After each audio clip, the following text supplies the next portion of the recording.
met. The Northeastern Hill University Students' Union, Nehusu, and Hanutrep Youth Council, HYC, has given the state government 10 days deadline to release the scholarship of the students.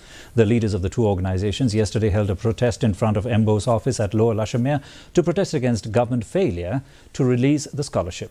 Talking to reporters, HYC President Roy Kupar Sindrem said that they have learned that the fresh students and 50% of the renewal students are yet to get the scholarship. Reminding that the scholarships would normally be released to the students in October, Sindrem recalled that Education Minister Rakam A. Sangma, in a statement to the press on November 21st last, had stated that the scholarships would be released to students in 2 to 3 weeks' time.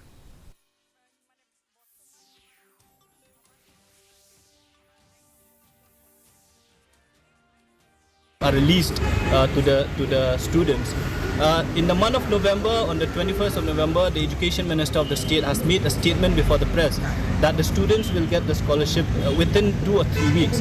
But those 2 and 3 weeks have become 2 and 3 months now, but the students are yet to get the scholarship. So we have come today to express our solidarity with Nehusu as well as the HYC Nehu unit, and whatever decision that they take, whatever time limit that they have given to the state government, HYC central body and the HYC as a whole will support the students' community. And